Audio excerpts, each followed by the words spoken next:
Okay. Oh, welcome to the Way of Mastery class. And since I'm sitting with the room full of masters, I know you feel like you're in the right place, right?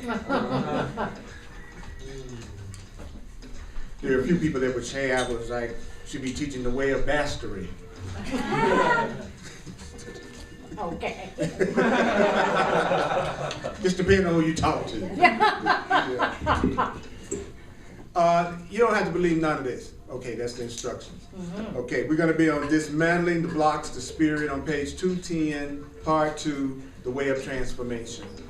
Dismantling the blocks to spirit. The way of transformation, part 2. I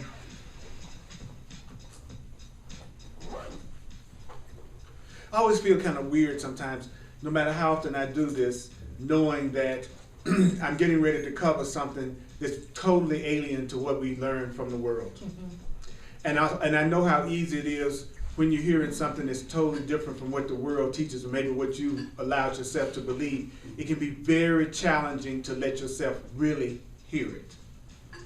And so, because this is really deep stuff. Like it says that the only problem that I have is that I've forgotten that I'm a spiritual being, having a human experience that's very powerful.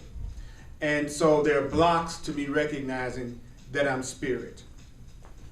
And so this section is talking about, well, how do I dismantle the blocks to recognizing I'm spirit? And then what's the advantage to me recognizing I'm spirit? Well, the advantage is that when you recognize who you really are, you can change your world in the next instant. That's the promise. When you recognize, it's almost as if, let's say I was a saxophone player and I failed and I hit my head and now I have amnesia. And so someone tells me to play a song and I say, what? I don't know how to play because I've forgotten that I know how to play. I hit my head again, I remember who I am, can I start playing immediately? Absolutely, because I just forgot that I already knew how to play. That's us. That's us. We have complete ability to create the kind of reality that we want to create for ourselves. We've forgotten that we have that power. This is hitting our head again so that we remember. So you go, oh, I'm really an unlimited spiritual being that's creating everything through my thinking, so I can change everything that's happening in my life right now if I'm willing to change the way that I think. And so it says, for you see, awakening requires a dismantling of the structures of consciousness by which you have been ordering your perceptions of the third dimension. What does that mean? Well, first of all, it means to truly awaken completely. It's going to require that you dismantle. Everybody clear about that word, dismantle? That you need to break down, dismantle the deeply embedded patterns of perception that were already making up the soul prior to your incarnation in this life. In other words, the slate must be wiped clean so that all that remains is the reality of spirit, with which no filament and trace of egoic consciousness is left. So I've got to wipe my mind clean of everything that keeps me afraid, so that there's not one block, one guilt, one fear, one anger, one grievance that's keeping me unaware that I'm an unlimited spiritual being. And so this isn't an easy thing to do. I say it again, this isn't an easy thing to do. What isn't an easy thing to do? It's not easy for me to allow myself to let go of all the thoughts that I've been cherishing and I've learned all my life, even if it's not working. So it requires no effort, though. Well, that's the problem. It says it doesn't require any effort except to love.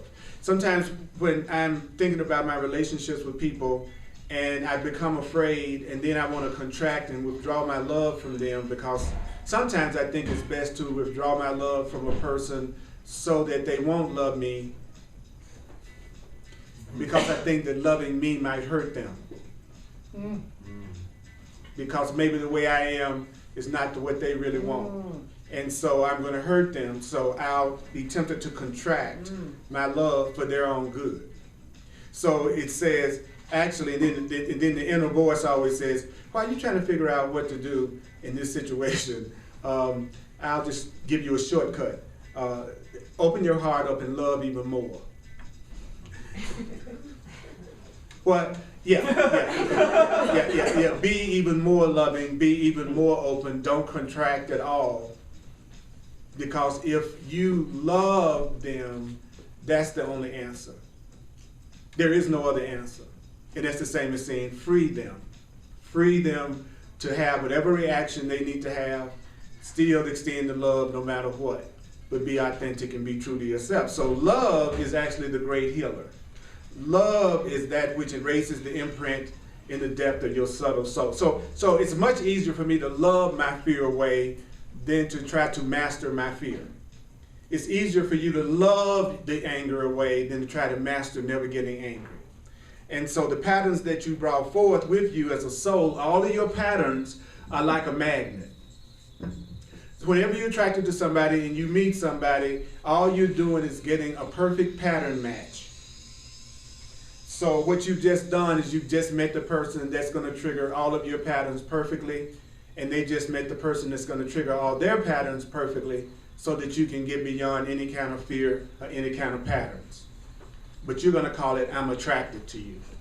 But what's really happening is that the patterns that you brought with you as a soul, they're like a magnet. What does that mean?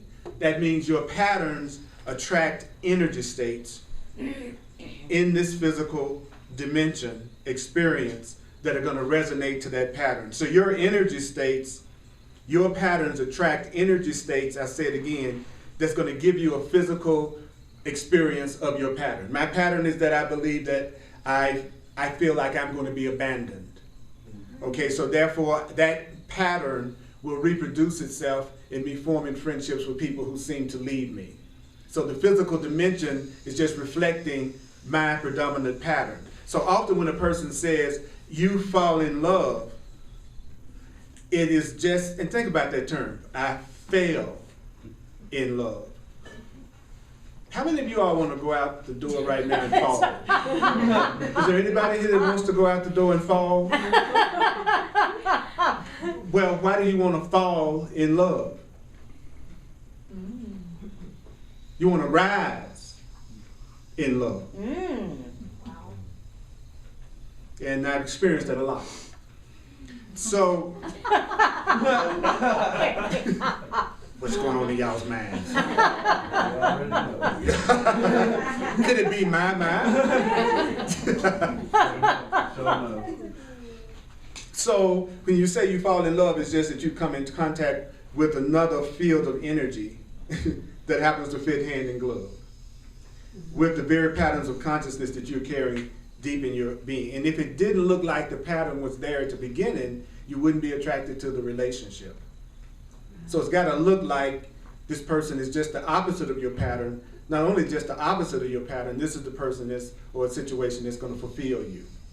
So when you first meet your pattern match, you don't realize you just met the person that whatever your issue is, they're going to bring it up so it can be healed forever.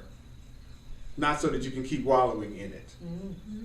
Now you see why it would be good to love them, right?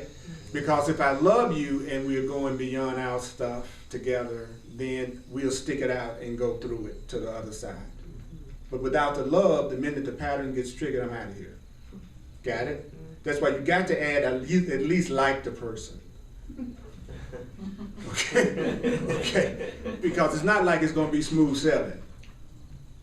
No, it's not going to be smooth sailing. It's going to be healing sailing. It's going to take you past whatever it is to keep you from being loved and experiencing love all the time. But at first, it's going to make you aware of your pattern. So if I love you, we'll go past our pattern together. It'll be fun, actually. Because if I love you and you're scared about something, then I get a chance to answer your call for love and love you up some kind of way. So I'm actually glad in a way because now I get a chance to really show you how much I care about you. You afraid, I really get a chance to show you how cool I think you are. That's the way it is when you love somebody. If you don't, oh hell. Here it is again. How many times are we going to have to go through this? See the difference? Come over here, baby. Let me give you some good sugar. You got no business being afraid like that. And it really tripped the person out. It was your uncle. Come here, baby. Give me a kiss. Take his mind right off the problem.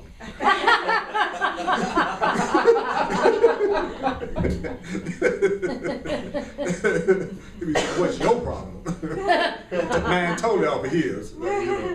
So, old memories of other incarnations are triggered when you visit a certain physical location, and the emotion feels so good and warm in the heart. You think, surely this is where I must live on the planet. This is somebody I must spend my life with. Yet all of it is emerging as a result of your karma. So if you're attracted to a place, it's really a result of your karma. What does that mean? It's a result of the patterns and effects that have come from those patterns. So I was attracted to Denver because Denver perfectly fit my patterns.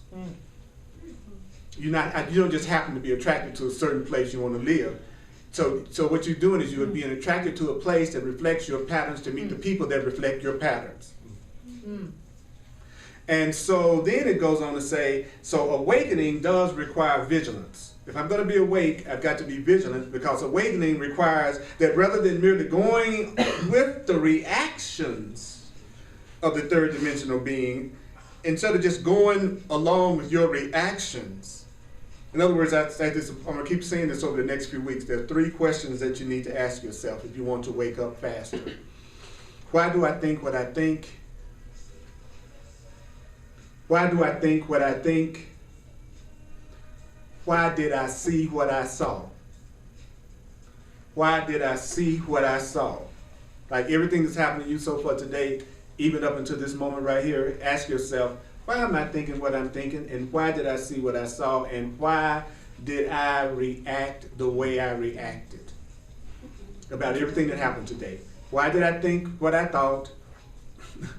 Why am I seeing what I see, basically? And why am I reacting the way I'm reacting?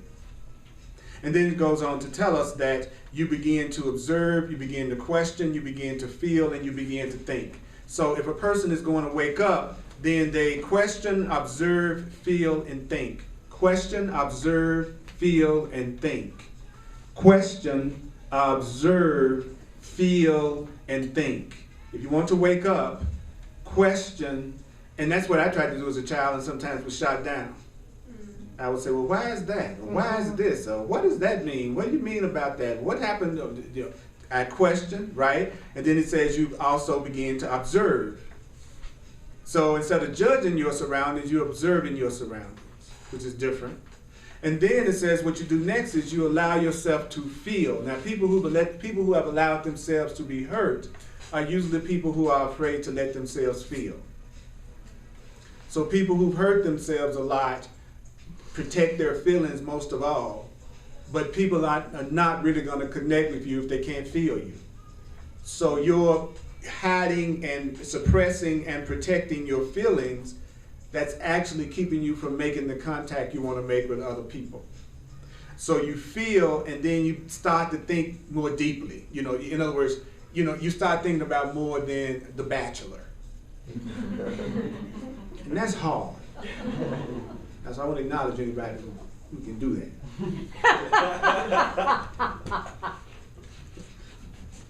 So any questions about anything that I've said so far? Any comments about anything? Yes?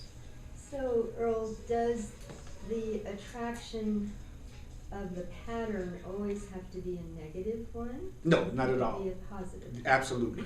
Absolutely. Your pattern, because all things are neutral. So your pattern can be a pattern of attracting. There's some areas of my life, and ask yourself if this isn't true for you. All of my life, there's been some things that just seem to happen easily for me in certain areas of my life. Can everybody kind of get with that? You just notice that you got certain areas that's just hasn't been an issue in this life. Like generally speaking, for me, health issues have not been an issue. I had a health healing recently, but that was the first time I had dealt with anything like that since I was 10 years old. And that was an accident, so-called accident, when I was, hit by a car on Christmas Day. A little guilt about that bicycle. Okay, now, I didn't think I deserved that bicycle. I must have been a bad little boy. Well, actually, I was a good bad boy. Mm. No, that was. How many of y'all were good bad yeah. people? You looked good, but you was really bad. But you wasn't really bad. You see what I'm saying? Good, Yeah. bad, good. You know. So what we're being told right now is that yes, you can have a pattern of that like some people have a pattern that they attract a lot of prosperity and abundance and they just don't worry about money, and it's been, or some people they could try. I know some. I used to have friends that they would attract girls like magnets, like that was not, you know, and at that time I was so insecure I attracted them like a maggot. So it was had my M's together, but other than that, so what I'm saying is that there are certain areas of your life that you let work easily, and to get the areas of your life that does not seem to be working easy to work, you take the attitude that you have in the areas that's working, Yes. and you start having that attitude in the area that doesn't. But that's deep, ain't it? So how would I Yeah. know what to apply? Well, that's why I said what? Observe. Start observing. Start observing. I notice that people tend to smile at me when I smile at them. I notice that people tend to talk to me when I talk to them. I notice that people tend to hug me when I hug them. I notice that everything that happens to me happens faster if I initiate it. It's a radical concept. Okay? And so anybody else, any more thoughts of that? Yeah, so by all means, be glad of the patterns that's like people who seem to be born in the best conditions. Well, that's a soul that's already got a consciousness that thinks they deserve that, and so they're born into that experience. Some souls come here trying to let go of unconscious guilt and fear, and so they tend to attract much more suffering at first. And then some souls, this is like a vacation for them, so they set it up that they, got everything. And they just lived the most comfortable physical life you could ever imagine. This was their vacation life. And then some of us come here ready for our doctorate. You know who you are. Because with those people, it's one thing after another thing, after another thing, after another thing that they wish was different. Those are the ones that are working on their doctorates. Okay? Anybody else? Everybody's clear. Working on my doctorate. Anybody doing their thesis right now? Yeah. Got a thesis or two happening. Yeah. Well, the fastest way to get your doctorate is through laughter. Have a good time, have some fun, play. Be sincere, not serious. Right? So it says, now for all of you, I love this. It says, you begin to engage yourself in some form of spiritual practice, whether it's meditation or prayer or something else. All these things are modalities, and I love this. This is a very powerful, beautiful sentence. When you meditate, study, come to classes like this, do some kind of a spiritual practice, what happens when you do that is you are interrupting the momentum of being caught up in this three-dimensional experience. So what we are doing right now is you're not just coming to a class. What you're doing is you're interrupting the momentum of the BS. You're interrupting the momentum of your ego. You're disrupting the momentum of your fear. This is like taking a little pause for the cause. The drama is out there. I'm going to come in for a minute and be on pause for 90 minutes before I go back out there and deal with the stuff that I'm creating again. So you're interrupting the momentum of your ego. And it's saying you interrupt the pattern of being caught up. You're interrupting the pattern of being caught up in the world. Aren't we? Yeah. Long enough to sit quiet for a half hour, in this case 90 minutes, or to chant, or to walk. In other words, you're doing something in a different way. You're doing something other than the way you normally do it, in the way the world would have you do it. That's what's happening right now. Even if it's sort of listening to something that's different from what we normally listen to. So you're beginning to turn the momentum of your mind back onto your mind. In other words, I'm using my mind to observe my mind instead of using my mind to observe you. Got it? Yeah. I'm using my mind to observe how I'm thinking instead of trying to use my mind to judge how you're thinking. And so you are engaging, you're becoming self-observant rather than world observant. What does that mean? It means instead of me trying to observe everything out there and have my judgment about everything out there, I'm turning around and saying, you know what I'm observing now? I'm observing Earl. I'm observing the choices that he makes. I'm observing the way he deals in relationships. I'm observing the way Earl deals with his finances. I'm watching the way Earl is dealing with his relationship. I'm watching Earl. I'm stalking Earl. And so now I've got to deal with the restraining order on myself. I can't even come close to me. And that's the problem, isn't it? I'm not coming close to me. Yeah. I'm trying to become close to you. Okay? As a matter of fact, I need you to take my mind off me.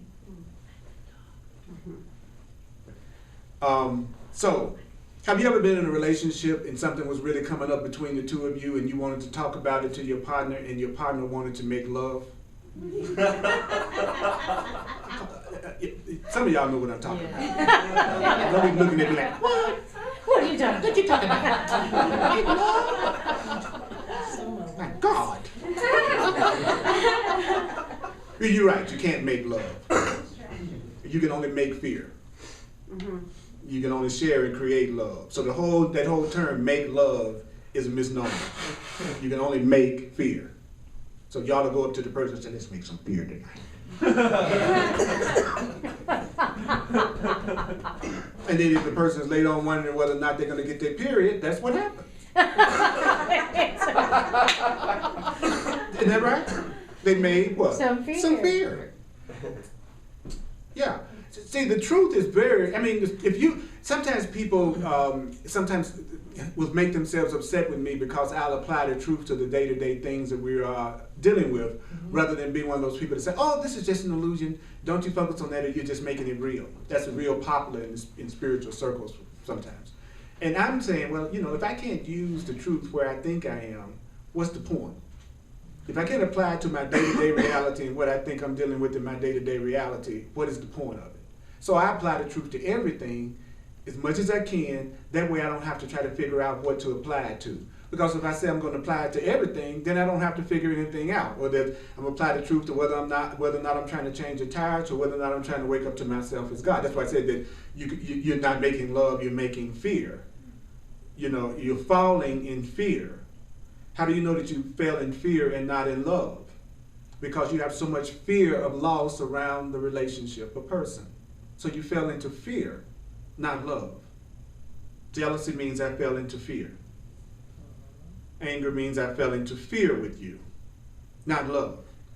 So what do I need to do? Well, I need to observe how I'm thinking, and I need to begin to interrupt the momentum of the way that I'm dealing in relationships by focusing on some kind of spiritual practice, spiritual study, or something that's going to help me look at it differently. So some of you might need to interrupt the momentum of your love life. You might need to interrupt the momentum of your financial life. You might need to interrupt the momentum of your career. In other words, you are doing it in a pattern in a way that's not bringing you fulfillment. Then you need to interrupt the momentum, right? And so now for all of you that would like to quicken and hasten the process, is there anybody here that like to quicken and hasten the process? Yeah. You better be sure.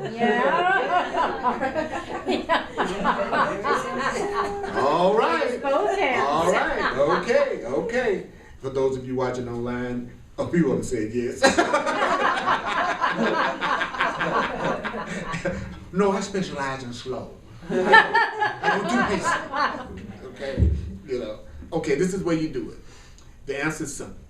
You spend more time becoming self-observant.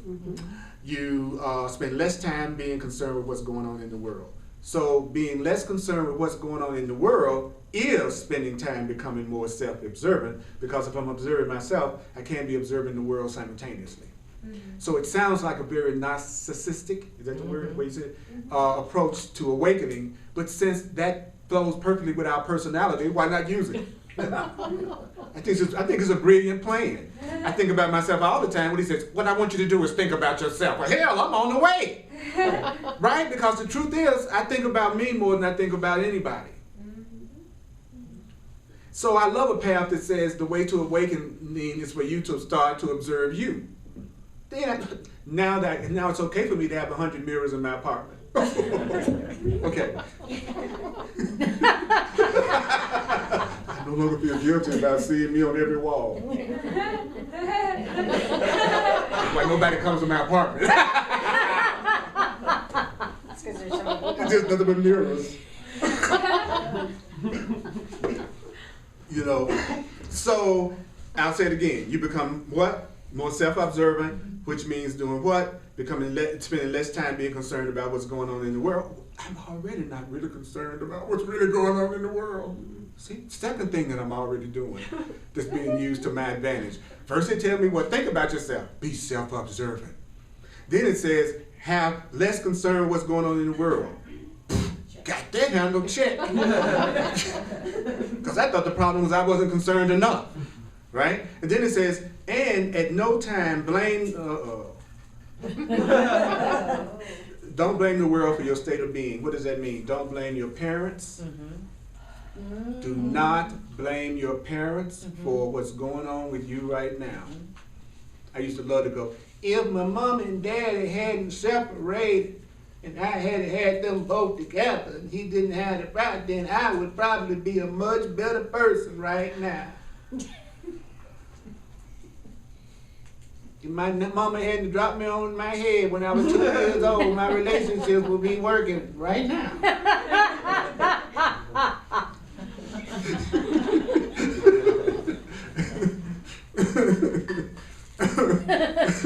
So you can't blame your parents, you can't blame society, and you can't blame God. I know, you gotta let God off the hook too. You got to let the Creator off the hook. Okay, what do? You own it. You start owning. Okay, that's another thing that we're good at. Owning. See, that's also working with the way we are already wired. Tell me to own something, I can do that. So I'm going to own what? I'm going to own that what is happening in my experience is a result of the patterns, the mental energy patterns that I'm carrying around that's physically manifesting as the events in my life. So even if my mama did drop me on my head, she's not dropping me on my head right now. So there's no excuse.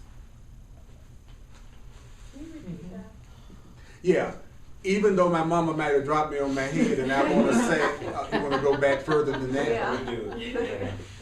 You're just trying to stretch me. I'm telling you. I'm saying that everything that's happening in your experience is a result of the mental patterns and mental energy that you have, which is acting as a magnet and then drawing the events in your life that you're going through right now.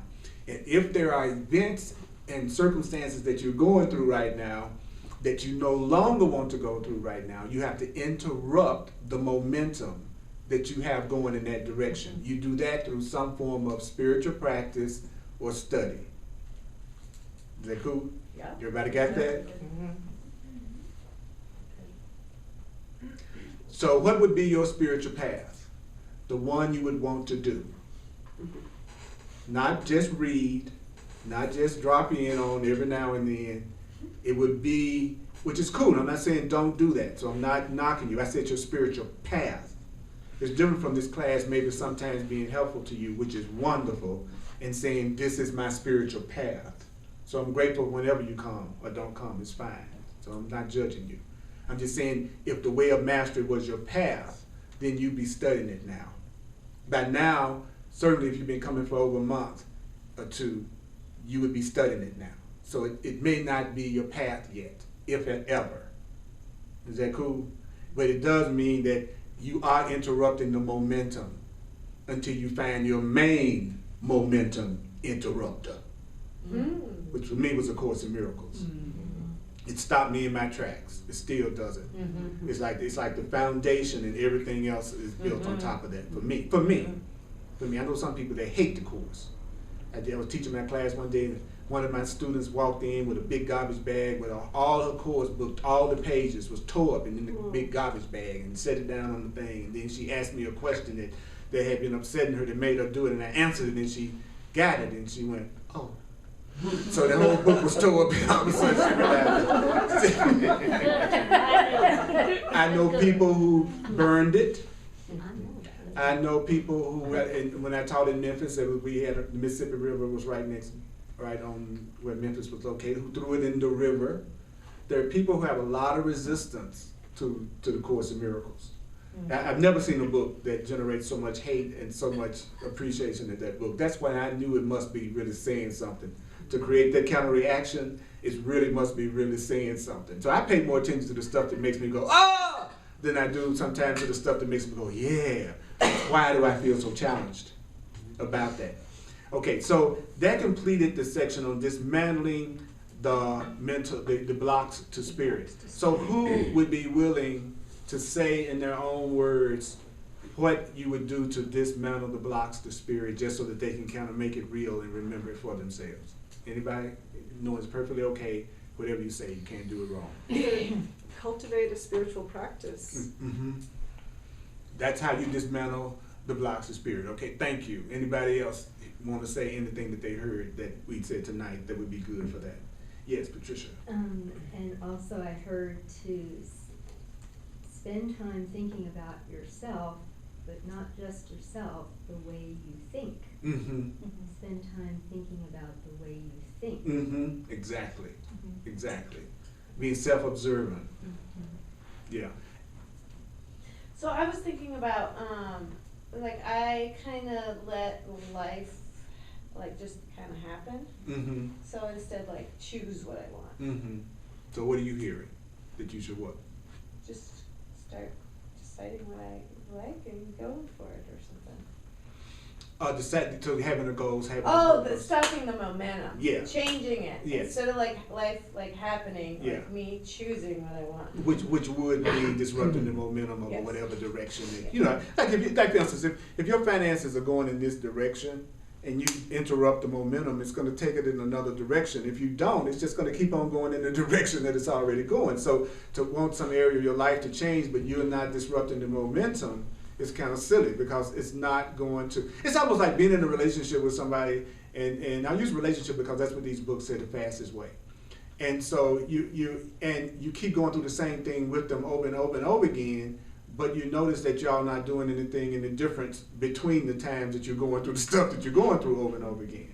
Some people think that if a relationship ends and they wait a long time before they form another one, that makes them more ready for the next one. Mm-hmm. But all that happens is that you forgot what happened to the last one, and so you just go ahead and repeat it again, because you didn't try to interrupt the momentum by learning anything different in the meantime, and there's been enough space for you to forget how you created what happened to you. So then you go back into another one and have the same experience again, but usually it's tougher. It's usually each time, I don't know about you, but I notice each time it gets more intense. Mm-hmm. I call it God banging on your hood. You know, first you get a spiritual inclination to make some kind of a change, you don't do it. Then you start thinking that you need to do something different, and you don't do it. Then you start feeling like you need to do something different, you don't do it. And then bam, you have some physical situation happen that make you have to do it. Mm-hmm. So don't let the universe bang on your hood. You know, go ahead and voluntarily do what? Interrupt the momentum of the direction of the things that's making me unhappy. I'm going to consciously do that. Mm-hmm. I'm going to own. So what is my affirmation for this week? My personal affirmation for this week is I free everybody in my life from the responsibility of making me happy in any way. Mm-hmm. I no longer hold any of you responsible for my joy. Mm-hmm. I no longer hold the people in my personal life responsible for my joy. That's the most freeing thought you could possibly give to yourself. One of the most freeing thoughts you could ever, and it's the end of your grievances, because all your grievances come from the expectations that you have of people to make you happy and satisfy you in some way, and they don't do it. Mm-hmm. You know what I mean? So the minute I let go of my expectations, I've gotten rid of my grievances. Mm-hmm. Expectations, that's the mother of grievances. Okay, so we're going to go now into assuming complete responsibility, which is the same as saying assuming complete power. So if I say I want power in my life, what am I saying? I want to take responsibility. in my life. Not blame, not blame, not blame. Blame is not responsibility. Blame is not responsibility. How can you tell the difference? The way you feel. When you take responsibility, you feel empowered. When you're blaming yourself, which is attacking yourself, you feel depressed. And you go, oh, I did it again. That's not taking responsibility. That's blame. So breaking that pattern would be Interrupting that momentum. okay. Yes, if you could realize that blaming someone else is the same as blaming yourself, and then blaming yourself is the same as blaming somebody else. Like when I learned that blaming myself was going to give me the same effect as blaming somebody else, then I just decided to blame everybody else. At least I feel better, you know. And it just like when I was growing up and they said thinking something that was as bad as doing it, like I go to hell just as much for thinking about it as I would if I did it. They should have never told me that. That was like all I needed to hear. You mean thinking about doing it? I'm gonna go to hell just as much as I actually did it. Well, I'm gonna do it. You know, if I'm gonna go to hell, at least I would have done something. You know, but then I learned that hell is fear, that there's no such place as hell. Hell is fear. A person that's living in fear all the time is in hell. It's just that simple. And so it says, now here's an important word that we will share with you. What? Responsibility. You've heard it many times before. I think I'll barf if I hear it one more time. But when you truly reach a point of assuming 100% responsibility. Now, what am I assuming 100% responsibility for? I'm assuming 100% responsibility for what I think and what I feel and what I see. I said again, I'm not assuming responsibility for what's happening to you all in your personal life. I'm not assuming responsibility for your happiness. Got that? Taking responsibility is I'm not taking responsibility for anything but what I think, what I feel, what I see, and what I experience. What I think, what I see, what I feel, and what I experience, I'm responsible for. What I think, what I feel, what I see, what I experience, I'm responsible for. That's what it means when it says take responsibility for your experience. So somebody says, you're making me mad, you're disappointing me, you're not doing what I want you to do, you're not responsible for that. Got it? You're not responsible for somebody else's happiness. You're not responsible. So what does that mean? It also means you're not responsible for somebody else's unhappiness. If I'm not responsible for your happiness, then I'm also not responsible for your unhappiness. You can give me a meaning that makes it look like I made you unhappy, but I really didn't make you unhappy. You made yourself unhappy. So I like to say stuff like, I'm making myself feel jealous.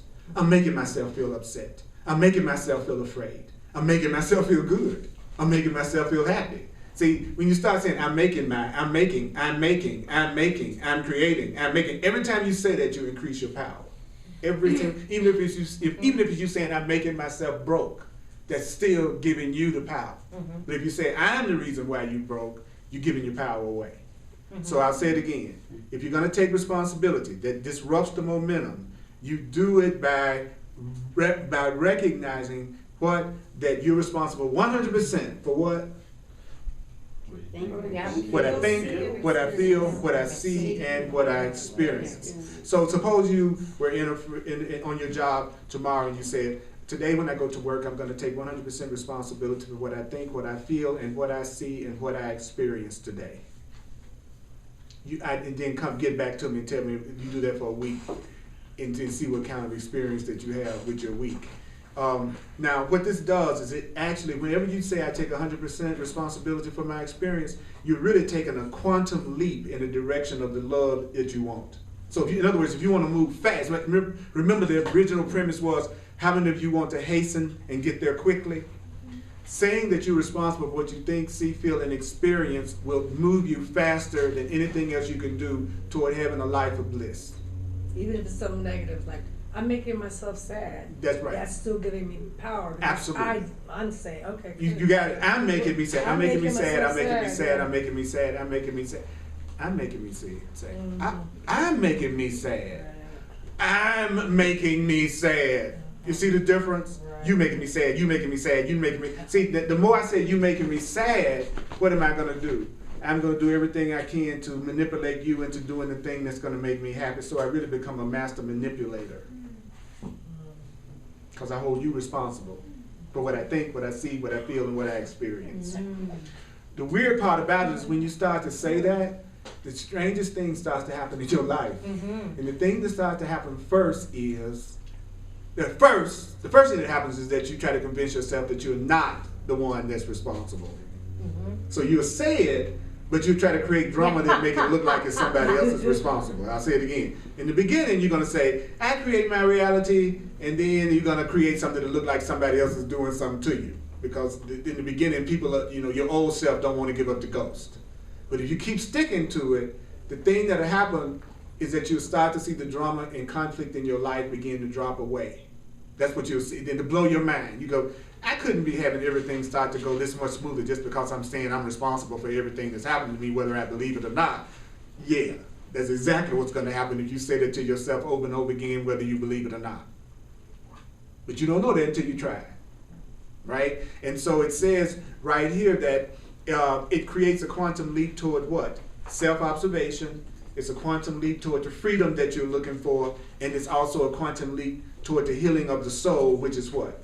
Toward the realization of your purpose. What is your purpose? To wake up to what? The truth. What's the truth? I am love. I am spirit. I deserve love. I am powerful. I am lovable. I am the creator. I'm not alone. I am supported. I am loved. I am connected. In other words, if I take responsibility, it's giving me a quantum leap toward recognizing my power. When I recognize my power, I can what? Change my world in an instant. Because when I change my vibration, when I change my pattern, when I change my thinking, the physical universe will automatically, I repeat, automatically start reflecting back to you the new pattern. You don't have to go out and try to make the new pattern manifest. It will create the situations that you want. Awesome. Okay, I know. To me, that's good friggin' news. You know what I'm saying? This is like the lazy man's guide to enlightenment to me. I tell you, it's not asking me to go to the top of a mountain in India and contemplate my neighbor for the next 3 years. You know what I'm saying? It's saying I can sit in front of my flat screen and say I'm responsible for what's on TV and how I feel about it, how I think about it, and how I'm experiencing it, and I'm moving toward enlightenment.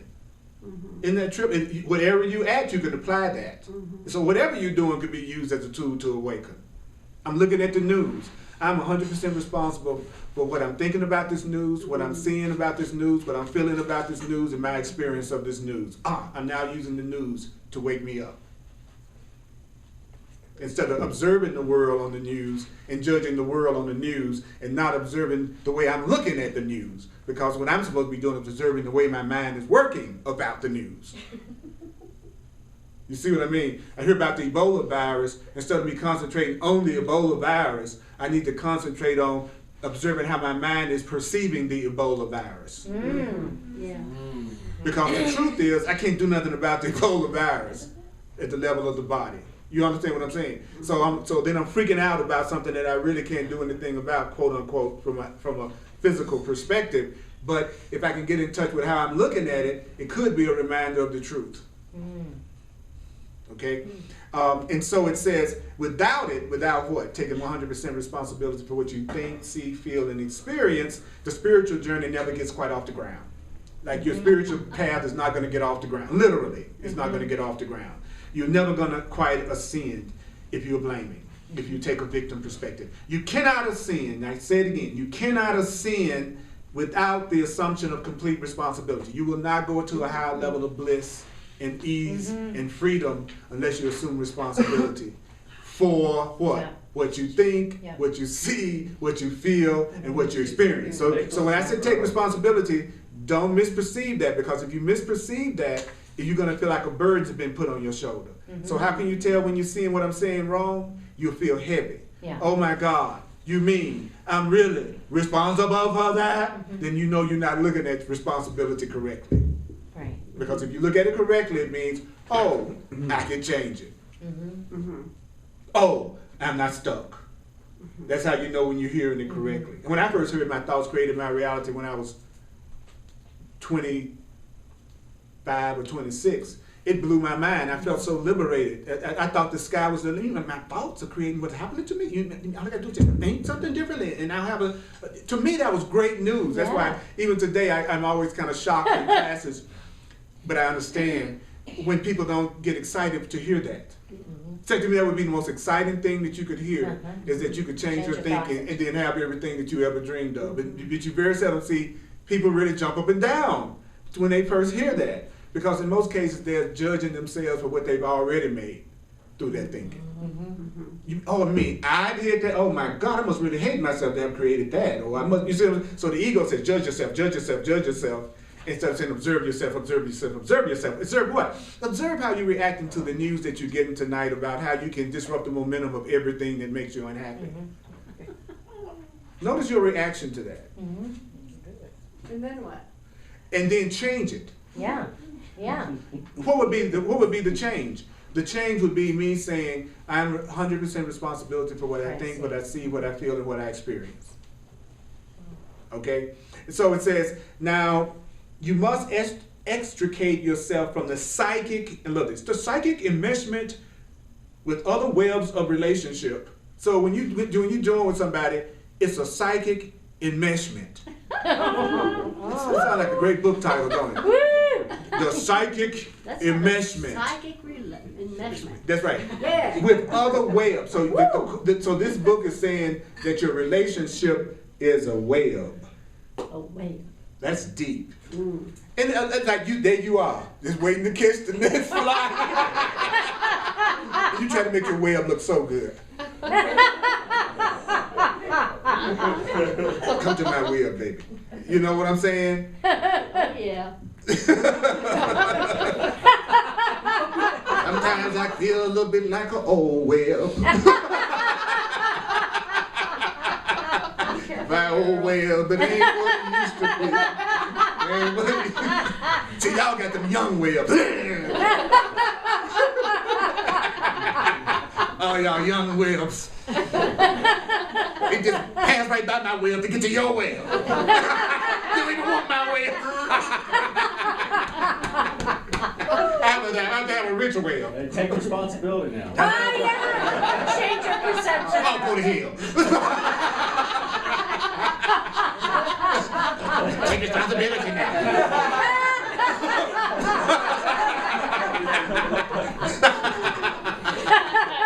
All right. I swear it's the price you pay.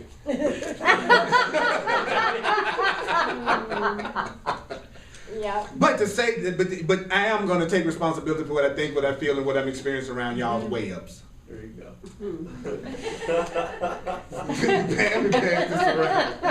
Pass this around. Please sign up for the contact list so you can get copies of the stuff that we're working on.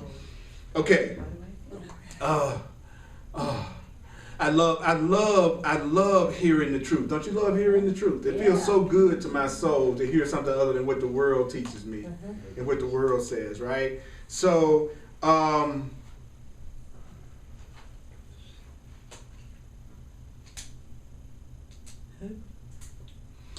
you stop, the way you extricate yourself is you stop believing someone else is causing your decisions. There's no one else causing your decisions. No one outside of yourself. He says it's called, in other words, you must assume power, right? So you're well aware that in your third dimensional reality, I always say that, do it like this. This is where we at. The third dimensional reality, he says those in your third dimensional reality who assume power. You're well aware. We know the people that look like they have power in our third dimensional reality, like the president, right? He says you sometimes love them, you sometimes loathe them, but you still see them as powerful. You might not like Obama, but you can't deny that he appears to have power in the physical world, right? Can you assume that same power in your own life? Can you assume that same power in your own life? What does that mean? Can you come to look, oh, this is really awesome. This is really awesome. This is what every friendship and every special relationship partner should say to each other. Okay, so I'm gonna pick somebody. Okay, all right, I'm gonna pick you. You know, you're right in front of me. Okay, so, beloved, we're gathered here tonight. Oh, that's Prince. Okay, wait a minute. Forgot about that. Okay. Okay. You know something? This being is not causing how I feel. So the first thing I tell you is you're not causing how I feel. This being can never fulfill me.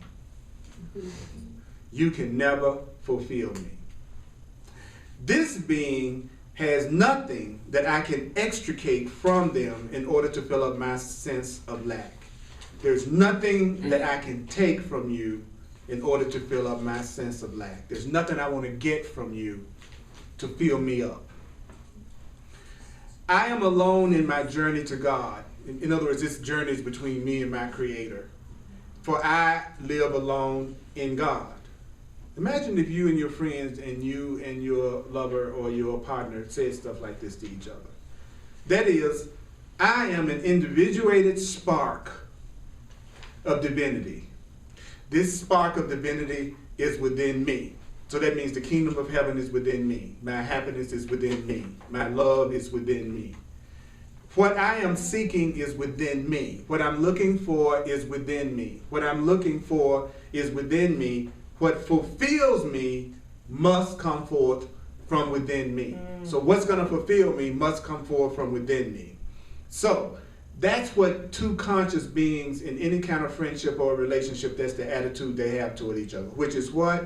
Number one, baby, you're not causing the way that I feel. I know that you can't complete me, that you can't fulfill me, you can't take care of my every need. I don't want to try to get anything from you just to fill up my sense of insecurity and my sense of lack, so I'm not going to try to extricate anything from you. I know I'm alone in my journey to God, that I abide in God alone, that I'm an individuated spark of divinity. It's within me. It's within me. The kingdom of heaven is within me. That means what I'm seeking for is in me. The love I'm looking for within me. The compassion I'm looking for within me. The freedom that I'm looking for is in me. The kindness that I'm looking for is in me. What fulfills me must come from within. He says, that's why I once said, if you don't, now this is deep, if you don't bring forth what's within you will destroy you. If you don't bring forth what's within you will destroy you.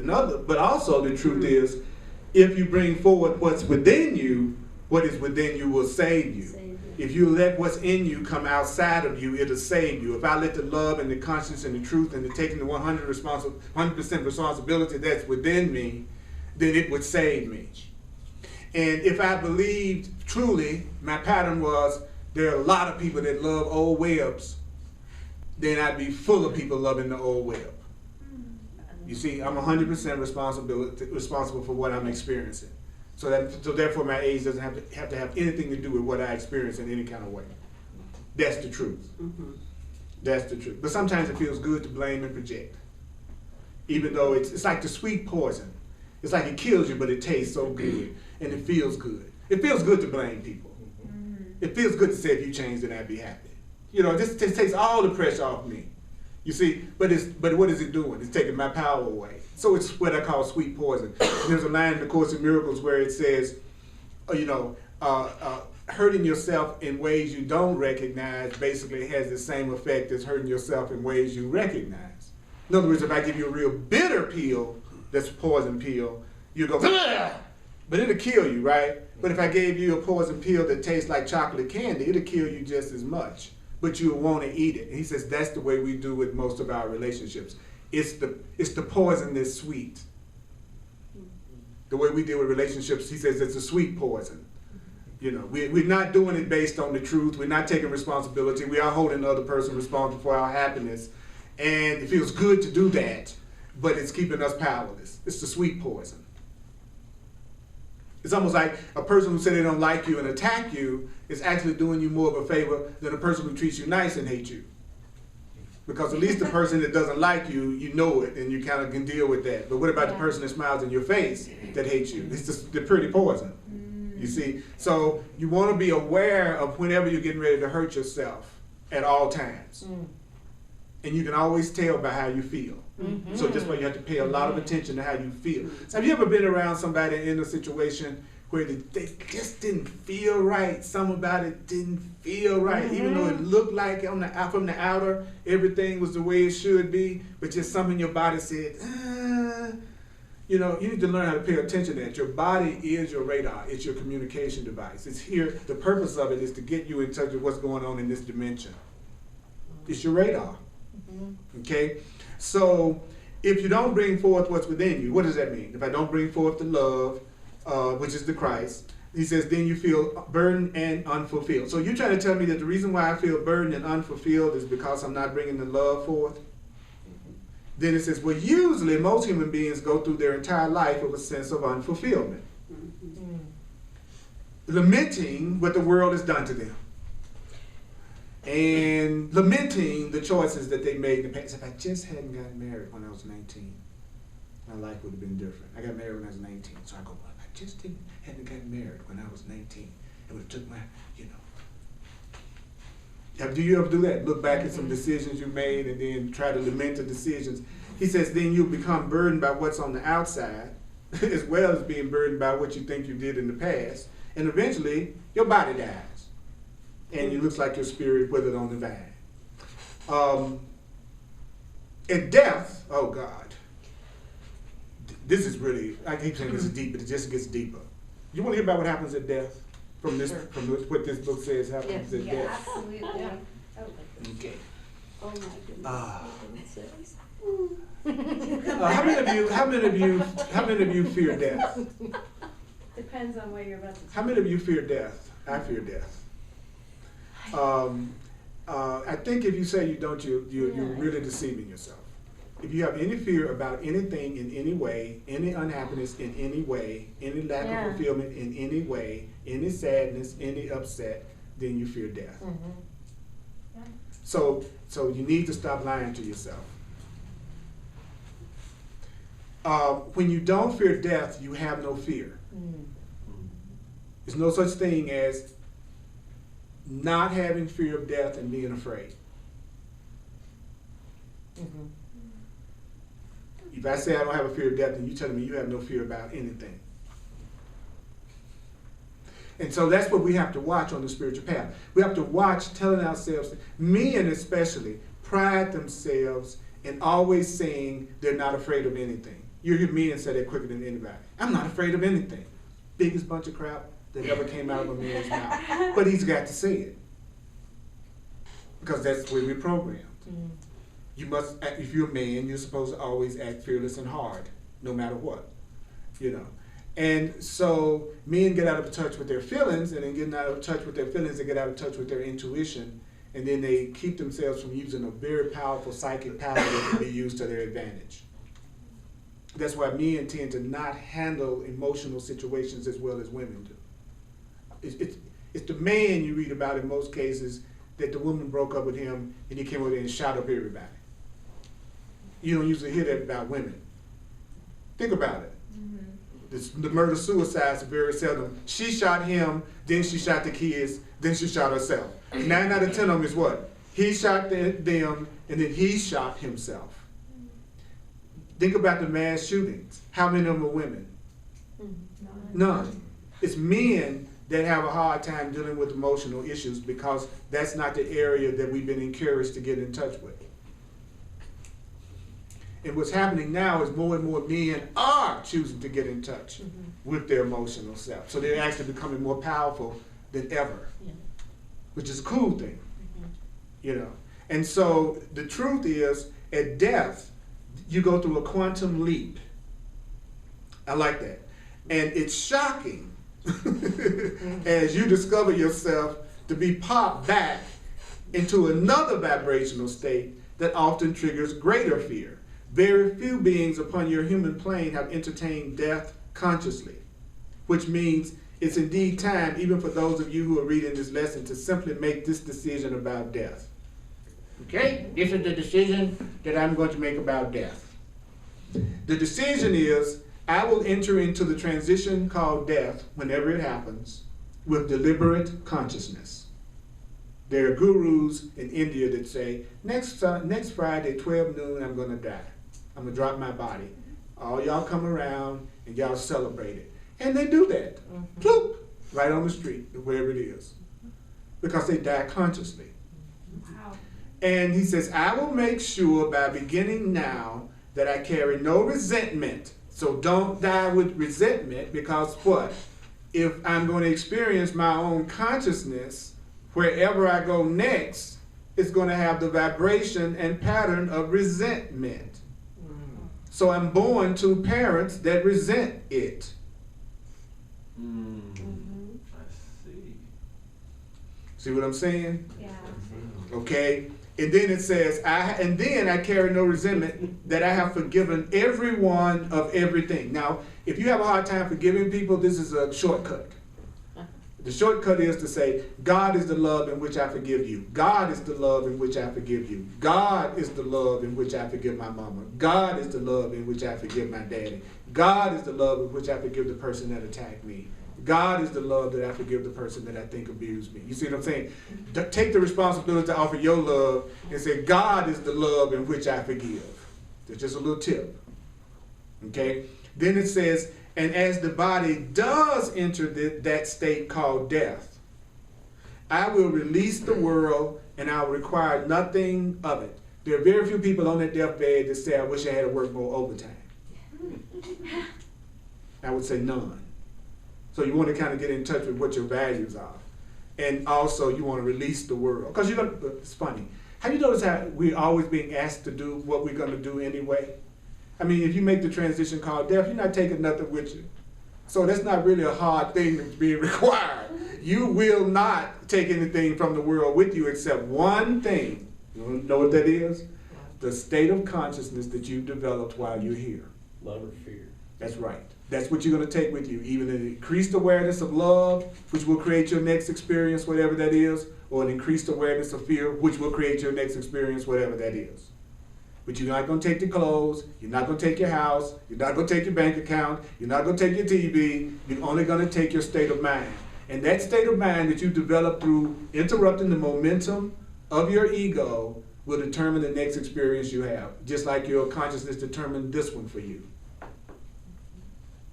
That's what you don't have to lead us now. Don't forget the rule. Okay? But doesn't it make more sense than most of the things that we're taught? You know, that's what I like about it. It's like it says, I will not long to run off in freedom. Now that's another one. I'm consciously dying. I'm consciously going to deal with the fact that I transition, but I'm not going to long to run off in freedom. Like some of us, I can't wait to get out of here. I can't wait to get out of here. See, I'm not longing to run off in freedom, but I will experience what's called death consciously. That means I will notice the subtle energies that are changing as I flip from this dimension to another dimension at the speed of light. So when you make the transition called death, you just go to another dimension at the speed of light. Now, use the analogy of changing channels on the TV. It's like going from channel 5 to channel 6. That's what we do, right? Now check this out. Channel 2, 3, 4, 5, 6, 7, 8, 9, 10, are they all simultaneously broadcasting right now? Yes. Right. So that means that you can change the movie or the TV show called Your Life that you're watching by simply changing channels. And how do I change channels? By interrupting the momentum of my thinking so that I can change channels. And then the truth promise is something even better. Have you ever had somebody change a channel for you? That's the Holy Spirit. You can actually have your higher self change the channel for you if you have the willingness to do it. It's so easy to change the channel back. It's very easy, except if it's your favorite channel, then you're not going to want to change the channel back. You're going to want to stay on that channel. Nobody has to make you stay on the channel that you're looking at something you're enjoying. So that's why we want to change this channel, because it's not a channel that we consistently enjoy. So we want a channel that we consistently enjoy and that we feel love in. And we were just told tonight how to have that. And so it says, I will notice the subtle changes as I flip from this dimension into another dimension at the speed of light. So, beloved friends, come to understand at this stage of our journey together the true immensity of who you are. Just take a minute. You are so powerful that you created a reality that was completely matched to your mental energies and your mental patterns before you came here. And you were born inside your own pattern. Mm-hmm. You can change that pattern and make quantum leaps toward what you want by observing your mind and taking 100% experience, 100% responsibility for what you think, what you see, what you feel, and what you experience. Consciously, deliberately, be willing to make your transition from a conscious place whenever that time does come. And so you are immense, and what you are is immense, awesome, more than you could ever even imagine. Why doesn't that move me? I haven't heard it enough. I haven't heard it enough. I don't believe it yet. I'm still judging what? By what I see. And what I see is based on what I have been telling myself in the past. So I'm not going to see the new channel until I give it to myself so many times that I begin to accept it as true. So that's why you come to my classes and you hear me purposely repeat a lot of the same things. I do that on purpose because I know that there's nothing more powerful than repetition to give you that quantum leap in consciousness that'll change your experience. Where the ego says, give me constantly new information. Give me constantly new information. Give me constantly new information. It's like, no, a conscious being knows that, no, I need to hear the same thing in many different ways over and over again until I begin to accept it as true so I can see it. That's why the ego hates repetition. The ego mind hates repetition. It needs constantly new stimuli to stay distracted. Some people think spiritual growth is how many books you can read and how many workshops can you go to. So they constantly recommending this book, that book, this book, that book, this book, that book, this book, that book. It is like, no, actually, all these books are being offered to you so that maybe one of these books will be a book that you really want to study. And then when you see the one you really want to study, put the other ones down and focus your attention on doing what that one says. That's how you do it. So right now, just every minute you're studying something different and you're reading something different and you're doing something different, you're still searching. And that's okay. But when you find the thing that moves you enough to do it, then for at least 90 days, for at least 90 days, don't study other teachings. Do not be, I'm reading this and this and this and this and this and this and this and this and this. Unless the things that you're reading are all consistently pointing in the exact same direction. So the way of mastering the Course in Miracles are not in opposition to each other. They complement each other. They're moving you in the same direction.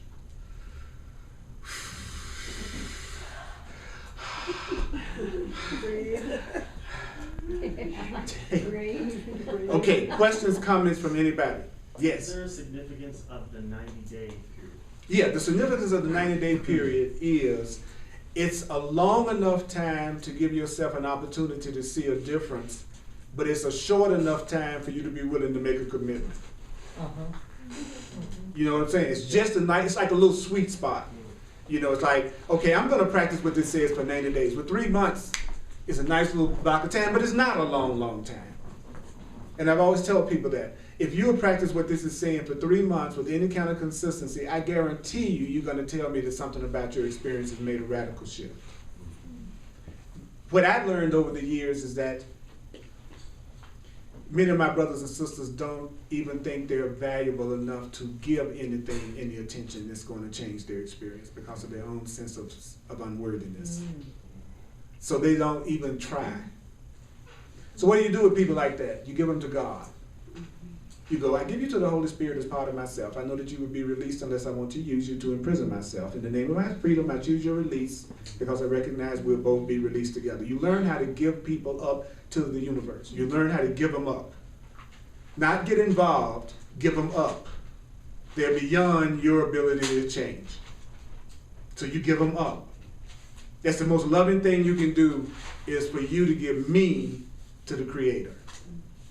I'd much rather you give me to the Creator than to you to take care of me. I would much rather the Creator have the responsibility for me than for my brothers and sisters. Because most of them haven't even learned how to really love themselves yet, let alone take on me too. Right? And if they do, it's usually a bargain, right? it's usually not really free.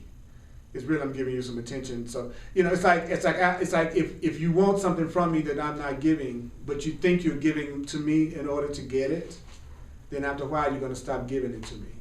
Because you weren't really giving it freely, you were really giving it to get something you wanted.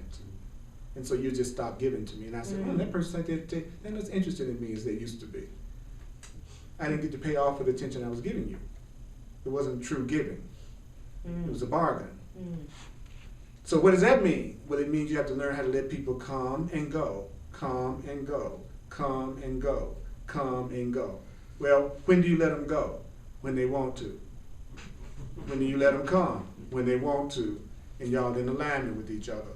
So, because what's going to happen is they're really, really into you, and they're really, really giving you energy, but it's a get, then at some point they're going to stop, and when they stop, they're going to voluntarily want to move out of your experience. And so if you don't try to cling, you all will have a peaceful party. It's when you try to cling that it gets ugly. Y'all follow me? You pay attention now. This is really helpful. You've got to master, let them come, let them go. Let them come. I'm going to be myself, right? I'm going to be me, right? You come, and we're both going to be ourselves, and we're going to see if that meets the needs that we think we have. If that doesn't, one of us are going to go.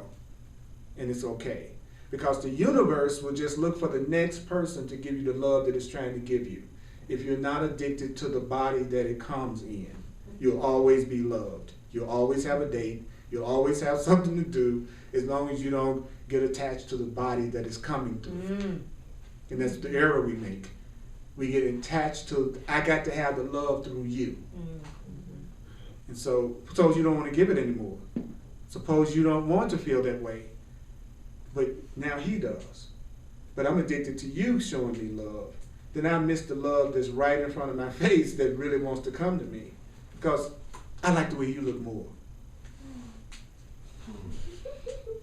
You follow what I'm saying? We get lost in the form, and then all of a sudden the content isn't so important anymore. She can treat me like hell if she got a good shape. It's a nice web. That's right. That's right. I like the way you said web. You need to do a 900 number. I like the day web. Say that one more time. She has a nice web. That's what you must ask yourself. To web or not to web? That is the question. I love it though. I like that image. I have my own web, and I've got to learn how to extricate myself from the web. So sometimes you can be caught in somebody else's web, so it seems, or it can look like someone's caught in your web. Have you ever been in something you tried to get out of, but you couldn't? Right. I'm stuck in your web. And who's responsible for that? Me. So if I take responsibility for being in the web, then the web will release me. Like they tell you when you're sinking in quicksand, don't struggle. And you actually could actually swim out of it. So you don't struggle against the ego. You just recognize that you are responsible for it. And then it leaves. I'm responsible for my fear, it will leave. Woo! I'm getting so much out of this tonight. I don't know about everybody else, but I really needed to hear this tonight. Yeah. So questions for anybody, from anybody? Yes. I just have a comment about what you said about, you know, about death and about forgiveness, you know, right before you go. And the interesting thing is everybody I've ever been around that has transcended, that's the state they're in most times. I mean, I've never seen somebody be like, you know, not wanting to be forgiving and loving everybody around them, including people they've been alienated from for years. You know, it's like, so it's almost like, is that almost kind of a natural thing you come to at that point? I don't know. Well, some people do and some people don't. You know, some people do make their transition full of hatred for everything and everybody. So they don't know, well, you're going to be born right back into that until you, because it's not the universe punishing you, it's your own pattern. And so you're going to meet your own pattern. And just like Patricia said earlier, but you could allow yourself to move into a pattern that's a pattern of love, a pattern of freedom, a pattern of joy, a pattern of connection. How? By building that consciousness within myself right now. How do I do that? I do that by taking responsibility for what I think, see, feel, and experience, and interrupt the momentum of my old way of being and my old way of thinking. How do I do that? I do that by studying spiritual practice, reading, coming to groups and classes like this, being around people that remind me that I'm not a victim of the world I see. It's not really complicated. It's just a matter of willingness. That's what I found out. Everything is just a matter of willingness. It's not hard. It's just a matter of willingness. And you have to learn how to let people be exactly how they want to be as long as they need to be there, because you don't know what their best interest is. You know, for that person might need to take another 4 years before they decide that they're going to take responsibility. So our responsibility is to accept the truth for ourselves. My only responsibility is to take what I read tonight and ask myself, Earl, how much are you going to observe your mind this week? How much are you going to take 100%? Not how much are you going to do it. It's how much am I going to do it later. Why? Because I want to take that quantum leap toward having the kind of prosperity, abundance, and joy and bliss that I've always wanted in my life. I want to create another pattern so that I can have another experience of my experience. That's why I want to do it. I don't want to go to a job every day that I hate. I don't want to be in a relationship that we don't love each other. I don't want to be worried about how I want to pay my bills. I don't want to feel like I'm separate from God. I don't want to be judging and condemning and sick. So I'm willing to change my energy by changing my sense of responsibility and saying I'm responsible for what I think, what I see, and what I experience, and what I feel. That's it. That's it. If you never came to another class that I ever taught for the rest of your life, and you went with what you heard tonight, your entire experience would change for the better. You have everything now. See, the problem is we've done something kind of interesting tonight. We've taken away all excuses for our unhappiness. You know what I mean? In other words, if a pattern gets revealed to us in terms of what we're doing to limit ourselves, and now we're no longer unconscious. See, now we're conscious of what creates our happiness and what doesn't. Then when you walk out of the door and you choose to continue to see yourself as a victim, then you can no longer blame anyone else, because now you know you have a choice, but you're not choosing to use it. So at that point, there's no more excuses. There's no one to blame, and there's nobody to hold responsible for your happiness. And so that's why sometimes people avoid classes like this. Because at the point you make the realization that you're the one that's responsible, then you can't blame anybody or anything else anymore. And let's face it, sometimes it does seem like it's more fun and it's easier to blame everybody else for what you're going through. So somebody that wants to keep a pattern going, they want to keep their pattern going, would never come to something like this, and most certainly wouldn't come back. Because they haven't suffered enough. Because they've decided, according to the Course, it says what happens is that some people make the decision that suffering is the way that they're going to be okay again.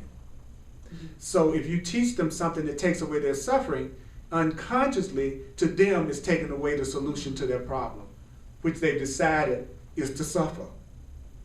So therefore they're not going to do anything you tell them that's going to take their suffering away, because they think it's suffering that's going to get them okay again. And then there are other people who've had enough of suffering, and then they walk out of the room and go, I'm responsible for what I think, I'm responsible for what I feel, I'm responsible for my experience, and I'm going to interrupt the momentum of my ego and my old way of looking at things, and I'm going to be conscious about the decisions that I'm making, and I'm going to allow my vibration to be changed. And then they start to have the happiest life that they've ever had in their life, because they've suffered enough. They've had enough. So sometimes when you interrupt a person's suffering, you're delaying their awakening. Some people have to crash. They have to absolutely 100% crash. And then when they crash, they go, I've had enough. I got to do it differently. I've reached my limit. But if you're always catching them, you're always rescuing them, you're always catching them, you're always catching them, you're actually delaying the realization that they need to have to make their change. That's not saying don't try. That's not saying it's not okay to be compassionate and say, hey, you know what? I'm going to help give you another way to look. But if they refuse and they say, well, I don't really want to use that, that's not something that I'm interested in, you need to trust the universe and God, which is the same thing, enough to go, I'm going to give that person to their own higher self. I'm not responsible anymore for what they're going through. And then what do? You stay open to the people who are open to what it is that you're trying to share. That's why I never go out and try to get students or go out and try to get people to come to my class, because you can't teach people that you have to convince. You teach people best who are also motivated to change, and they see what you're offering as something that will help them, so they're working with you and not against you. When you go out and you're going to convert somebody, you're just saying, I'm getting ready to go to battle. You know, so it's stupid to do that. But the truth, we use that too, because we're brilliant and we're immense and we're Yes. powerful and we're juicy. So let's acknowledge us, Holy Spirit. And really that. Woo! Okay, so let's do the financial expression of appreciation. Thank you for sharing with me in my full-time ministry with this stuff.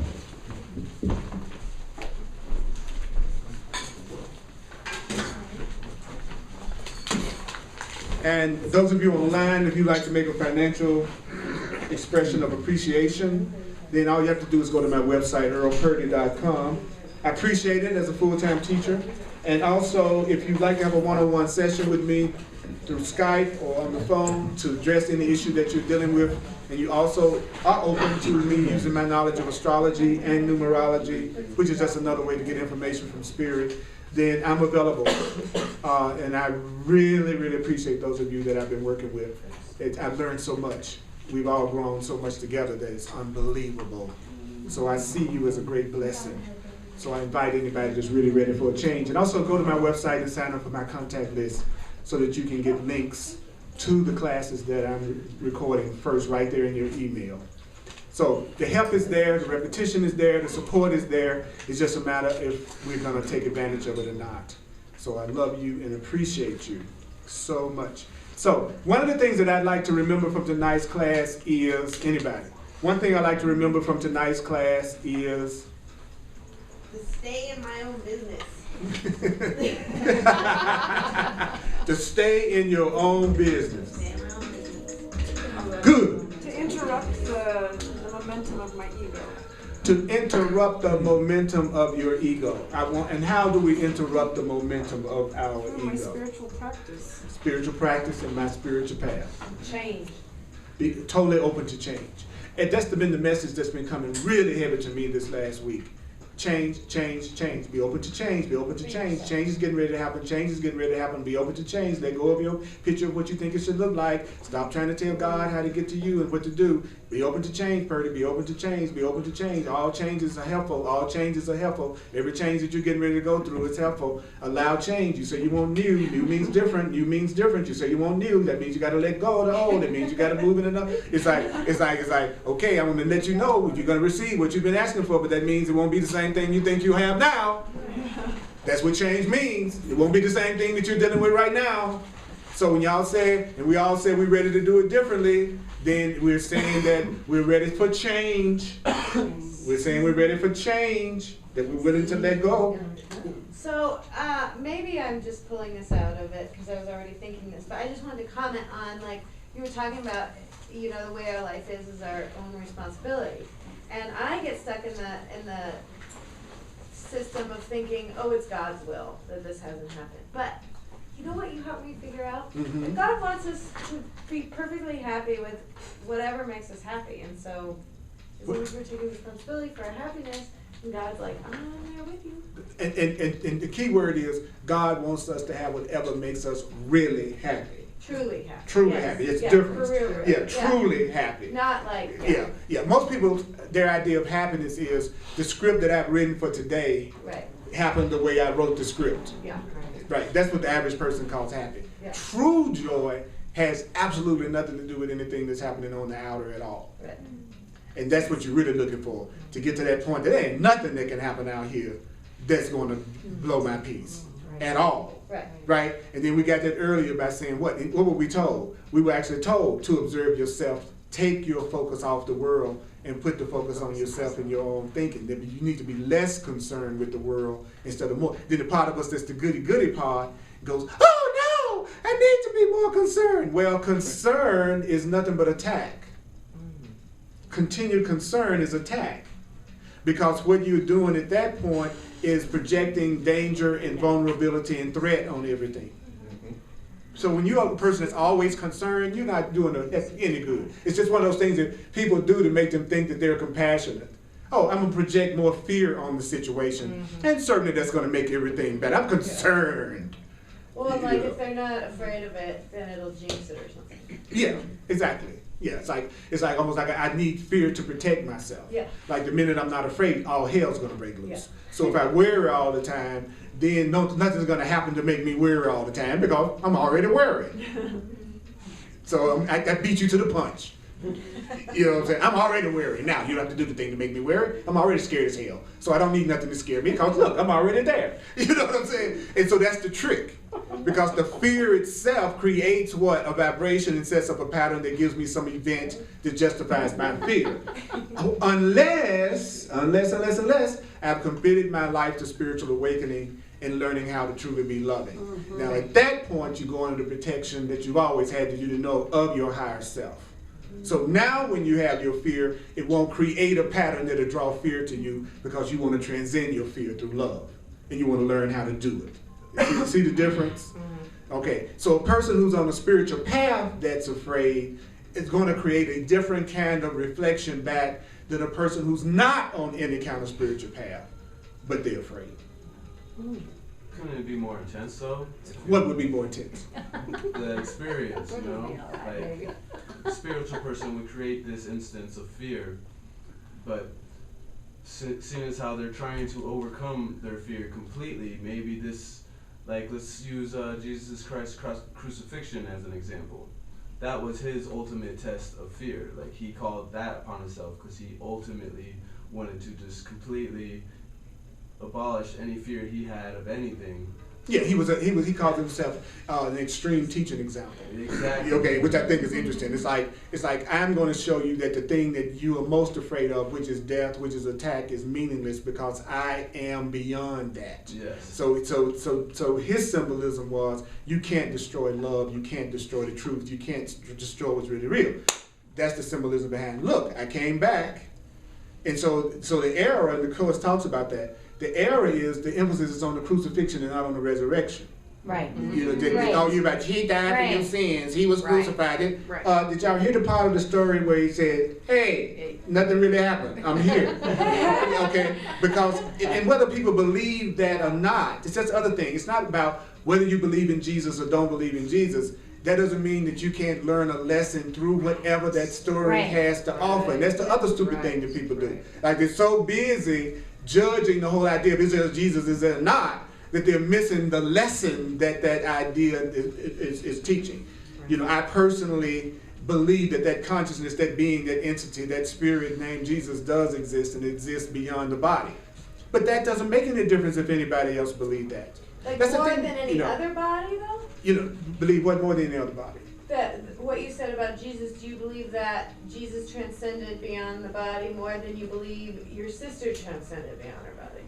I believe that they are ultimately exactly the same and they have exactly the same powers to do that. Right. It's just Jesus got more prep, more promotion. Right. There are more people aware of it. See, when I listen to, and I hope that you don't put anything I say before the truth of your own being. Okay, the reason why I say that is that people listen to people on TV and on radio and in magazines and in books, and they give those people's opinions more value than they give their own. And they don't realize that the only thing that's happened is that this person is more amplified. But he's still just a person just like me and you. You still got just as much right to have your perspective as their perspective. So it isn't just because you're talking to the Dalai Lama, you're supposed to fall on the floor and not have any thoughts of your own. If you can see the Dalai Lama got an ego too. Anybody you can see is not different from you. Anybody that you can see would have to be on the same vibration level as you, or what? You couldn't see them. So the whole idea that you're ever looking at anything in the world that you're not capable of is an illusion, or you would not be aware. So that means we are capable of the highest, most loving, most transcendent things that we see in the world, and we're also capable of choosing for the fear of attack. And we're choosing to go for the love. So we are just as powerful, and that's what Jesus was saying over and over again. The things that I do, you can do it too. Never said you couldn't do it too. So we need to claim our power. And how do we do it? By assuming responsibility for what we think, what we see, what we feel, and what we experience, and disrupting the momentum of our teachings and learnings from the world long enough to let the new love manifest so that you can have the bliss that you want in every way. So thank you for coming tonight. Holy Spirit. Woo! That was cool. Yeah. Hugs are definitely available.